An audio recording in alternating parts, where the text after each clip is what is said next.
Welcome back to engineer Serena. ఈరోజు మనం నేర్చుకోబోయే topic ఏంటంటే ఏఐ బ్రౌజింగ్. అసలు ఏఐ బ్రౌజింగ్ అంటే ఏంటి, దాన్ని ఏది యూజ్ చేసుకొని చేస్తారు, మనం ఈరోజు తెలుసుకుందాం.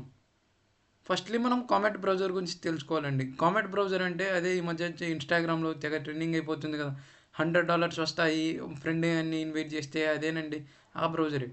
వెల్, గూగుల్ కానీ ఒక బ్రౌజరే కదా. ఇప్పుడు గూగుల్కి దీనికి లేని డిఫరెన్స్ ఏందో ఇప్పుడు నేను ఒక నిమిషంలో మీకు చూపిస్తాను అండి. గూగుల్ అనేది ఒక మామూలు బ్రౌజర్, అది క్రోమియం పైన బేస్ అయి ఉంటుంది. ఇప్పుడు ఈ కామెట్ అనేది కానీ క్రోమియం పైన బేస్ అయింది, కానీ కాకపోతే ఇది కొన్ని వస్తుంది అంటే ఏ ఆటోమేషన్లో చేస్తుంది సింపుల్గా.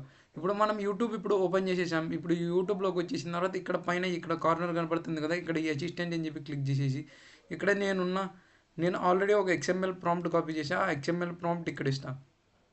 XML అంటే ఎక్స్టెన్సిబుల్ మార్కప్ లాంగ్వేజ్ అండి. ఇప్పుడు నేను ఇచ్చిన ప్రాంప్ట్ ఏంటంటే, ఏవేవైతే నేను సబ్స్క్రిప్షన్ చేసుకొని పెట్టుకున్నానో ఆ ఛానల్స్ అన్నిటికీ బెల్ ఐకాన్స్ ఆన్లో ఉన్నాయా లేదా అని చెప్పి చూసేసుకోండి. బెల్ ఐకాన్స్ అంటే గుర్తుకొచ్చిందండి, మన ఛానల్ని కానీ మీరు ఇంజనీర్ సెరీనా కానీ సబ్స్క్రైబ్ చేసుకోండి. ఇప్పటి నుంచి ఇంకా every week at least 1 or 2 videos పెట్టికి నేను నా ఫుల్ ఎఫర్ట్ ట్రై చేస్తుంటా అండి. ఇప్పుడు నేను పెట్టగలే నేను ఏం హ్యాండ్ షూట్ చేయట్లేదు, దానికే అదే నేను ఆ ప్రాంప్ట్ ఇవ్వగానే అదే ఆటోమేషన్ లాగా ఓపెన్ చేసేసుకొని దీని అందరికీ వీళ్ళు సొంత ఇన్హౌస్ LLM వాడుతున్నారు. ఈ వెబ్సైట్ హెల్పర్ టెక్ గూగుల్లోకి వెళ్ళి facebook.com అని చెప్పి కొడితే ఫేస్బుక్ తప్పగా మనకు అన్నీ వస్తాయి. ఫేస్బుక్ ఫస్ట్ స్టార్టింగ్ ఒకటి వస్తే కింద ఇంకొక 10-15 వస్తాయి. అదే ఇందులోకి వచ్చేసి మనం facebook.com అని కొట్టేస్తే డైరెక్ట్గా ఫేస్బుక్ తీసుకెళ్ళిపోతుంది.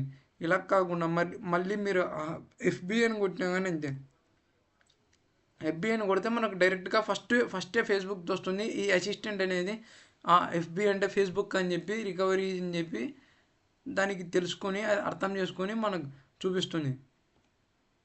ఇప్పుడు మనకు అన్నిటికీ అసలు మనం ఏ సబ్స్క్రైబర్స్ ఉన్నాయో ఈ పాజ్ కామెంట్ అని ఉంది కదా, అసలు మన మొత్తం ఇప్పుడు మన కోసం వర్క్ చేస్తుంది. ఇందుకో ఇప్పుడు దాకా మనం అది చూసాం కదా, ఆల్కి వచ్చేలాగా అదే మారుస్తుంది. నేనేం చేయట్లేదు, మళ్ళీ హ్యాండ్స్ చేతులు గాల్లోనే ఉంటున్నాయి. ఆల్ అనే దాన్ని ప్రతి ఒక్కదానికి అదే క్లిక్ చేస్తుంది. నేనేం చేయట్లేదు.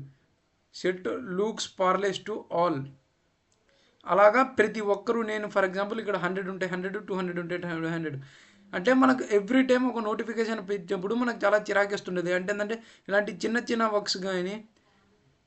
వర్క్స్కి ఆటోమేషన్ చేసుకుంటుంటుంది ఈ కామెంట్ బ్రౌజర్ అనేది. ఇలాంటి చిన్న వాటికి మనకు చాలా టైం వేస్ట్ అవుతుంటుంది. ఎవ్రీ సెకండ్ ఈజ్ ఇంపార్టెంట్ కదండి. అందుకు ఈ కామెంట్ బ్రౌజర్ అనేది నెక్స్ట్ వీడియోలో చెప్తాం మీకు ఎలా ఇన్స్టాల్ చేసుకోవాలి, అసలు ఇన్స్టాలేషన్ ప్రాసెస్ ఏంది, $100 వస్తాయా రాదా, అసలు ఏందని చెప్పి. That's it for today guys. అంటే నేను ఈ వీడియో జస్ట్ ఒక శాంపిల్ కింద చూపిస్తున్నాను మీకు, అసలు కామెంట్ బ్రౌజర్ ఏమి చేయగలదు, ఎందుకు ఇప్పుడు ఇంత హైప్లో క్రేజ్లో ఉంటుందని చెప్పి. ఓకే గైస్, ఏ అంటే మీకు ఎలా